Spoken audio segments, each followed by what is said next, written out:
Assalamualaikum warahmatullahi wabarakatuh. Saya Hamdan Rizky Al-Hafid dari SMP. Saya akan menjelaskan materi perkuliahan. Yang pertama yaitu konsep-konsep dalam ekonomi Islam. Yang pertama yaitu konsep unity. Konsep ini merupakan aksiomi yang berhubungan dengan konsep tauhid, yaitu dimensi hubungan antara atau dengan Allah Subhanahu wa Ta'ala. Sebagai khalifah Allah di bumi, manusia harus mampu memaksimalkan sumber daya alam yang diberikan atau yang dimiliki dan didistribusikan kepada secara yang adil, secara menyeluruh yang adil. Sistem sosial Islam sangat mengutamakan adanya perilaku non-diskriminasi dalam setiap aktivitas manusia. Konsep ini merupakan konsep yang menggambarkan tujuan dan tingkah laku manusia dalam melakukan segala tanggung jawab dan mempertahankan atau menerapkan keadilan seadil-adilnya.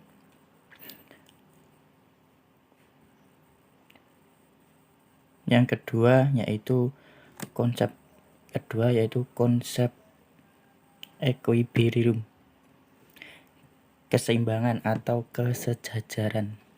Merupakan satu konsep yang menunjukkan adanya keadilan sosial dalam beraktivitas di dunia kerja maupun di bisnis. Islam mengharuskan untuk berbuat adil, tidak kecuali kepada pihak yang tidak disukainya. Islam sangat menganjurkan untuk berbuat adil dalam berbisnis dan melarang berbuat kecurangan dalam bentuk apapun. Terus yang ketiga yaitu free will. Free will adalah konsep yang merupakan bagian penting dalam nilai etika berbisnis, tapi kebebasan tidak merugikan kepentingan kolektif. Artinya free will itu adalah berkehendak kebebasan. Maksudnya kehendak kebebasan di sini yaitu adalah kebebasan yang dimiliki dengan tauhid. Artinya manusia itu bebas melakukan apa saja, tetapi terikat dengan batas-batasan yang diberikan oleh Allah Subhanahu wa Ta'ala. Yang keempat yaitu konsep responsibility.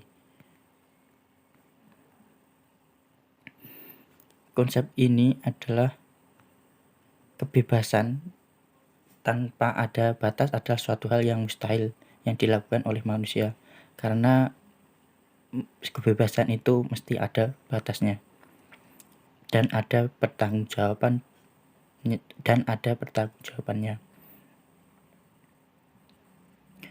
Maka dari itu, dari konsep ini, semua atau segala sesuatu yang dilakukan itu pasti dipertanggungjawabkan.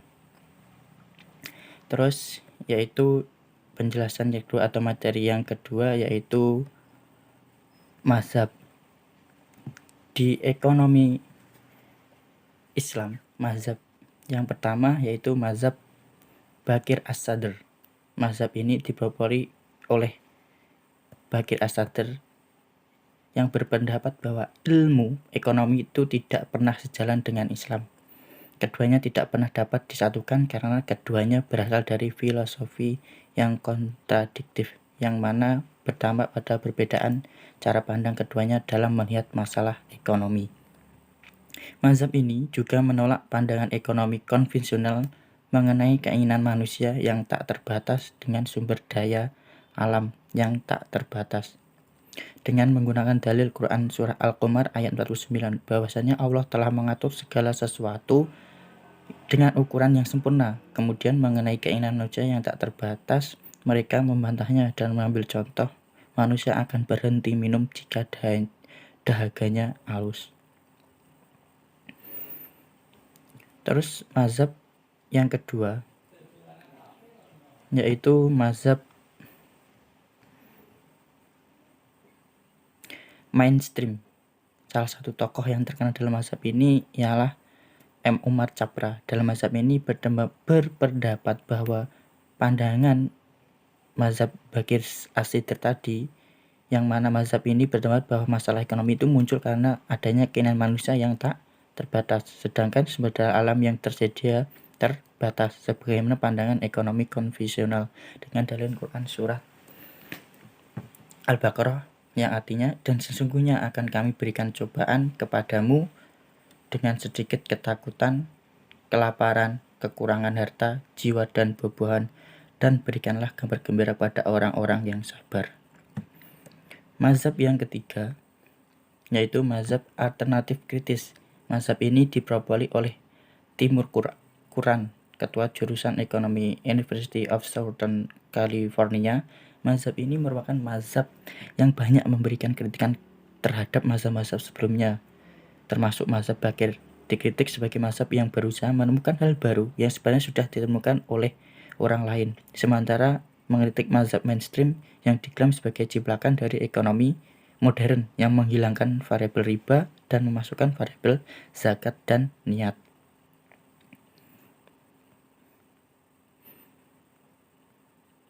Mazhab ini merupakan mazhab yang kritis. Mereka berpendapat bahwa analisis kritis itu bukan hanya dilakukan terhadap sosialisme atau kapitalisme saja, melainkan juga terhadap ekonomi Islam itu sendiri.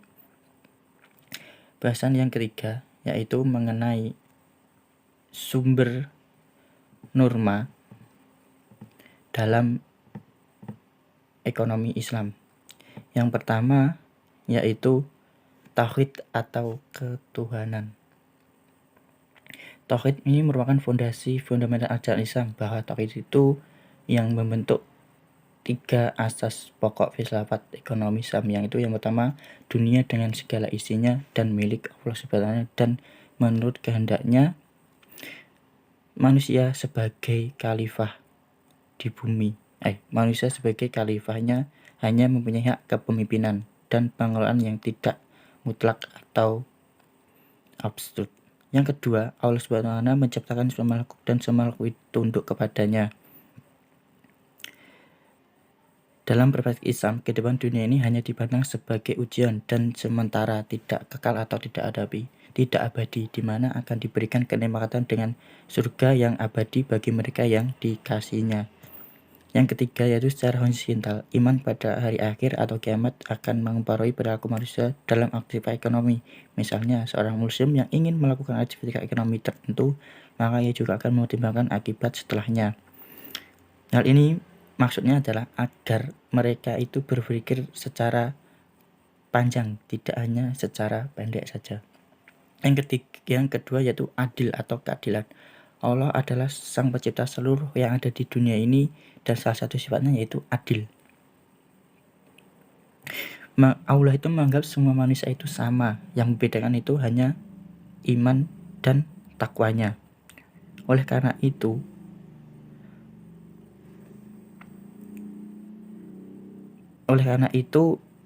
mereka itu memiliki potensi yang sama untuk berbuat baik,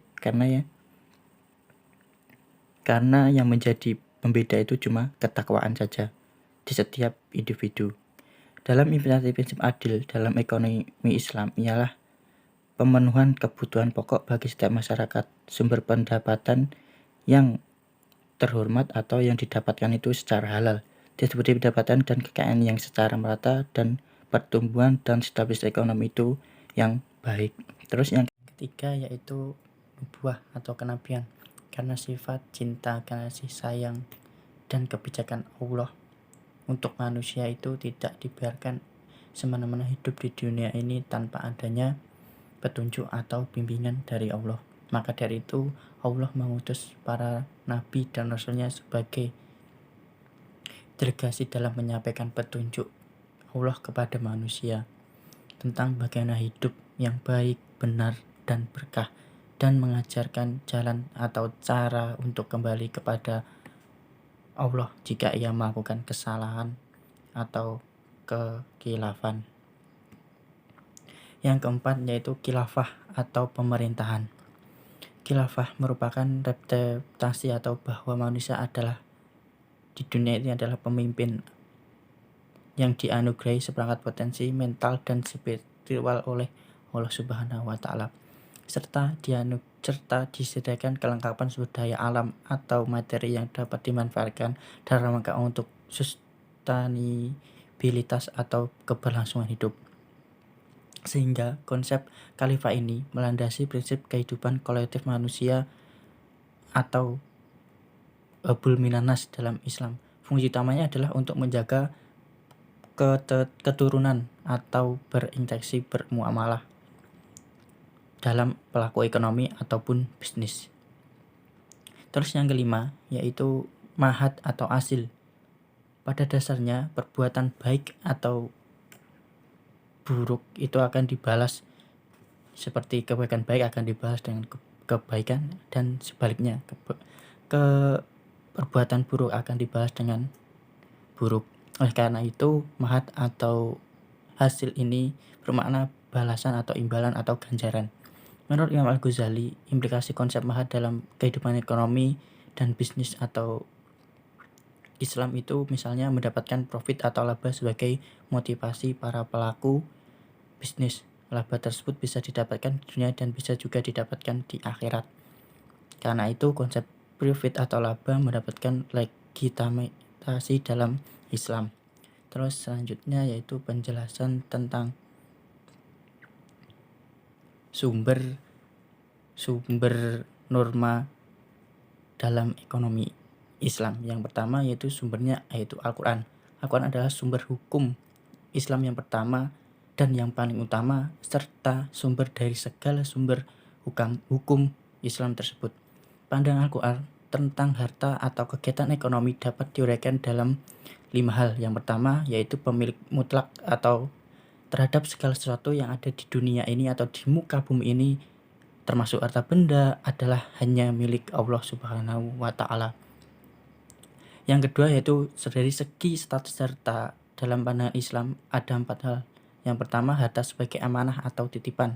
Yang kedua, harta sebagai perhiasan hidup yang kemudian manusia bisa menikmati dengan baik dan tidak boleh berlebihan. Yang ketiga, harta sebagai ujian atau ujian keimanan. Terus yang keempat, harta sebagai bekal ibadah. Ketiga, perolehan harta dapat dilakukan antara lain melalui amal, pencarian yang halal dan sesuai dengan aturan Allah Subhanahu wa taala secara sungguh-sungguh dan tidak boleh berputus asa. Keempat, dalam mencari harta dilarang menempuh usaha yang haram seperti melalui cara-cara yang batil dan merugikan, atau dengan riba, perjudian, atau jual beli barang yang dilarang, atau jual beli harta yang haram, atau merampok, dan lain sebagainya. Yang kelima, harta yang diboleh itu digunakan atau diinfakkan secara berimbangan, tidak ikut dan tidak pula harus boros. Diutamakan kerabat atau ketika berinfak jangan diukur dengan celah dan hinaan. Sumber hukum yang kedua yaitu hadis.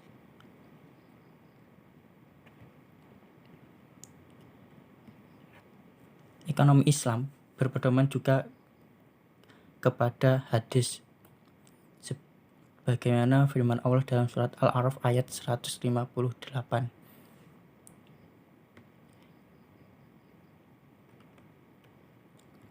Yang intinya dari ayat tersebut bahwa manusia itu diperintahkan selain taat kepada Allah juga diperintahkan untuk mentaati Rasulnya. Begitu pula dalam hal ekonomi, manusia wajib berpegang pada hadis yang diceritakan Nabi Muhammad SAW ketika Abu Zahra yang mengutip dari Ibnu Hazm menerangkan bahwa kalau ditinjau dari segi bentuknya, sunnah itu terbagi menjadi 3 bagian, yaitu sunnah qobliyah, perkataan, sunnah jiliyah, perbuatan, dan takriyah.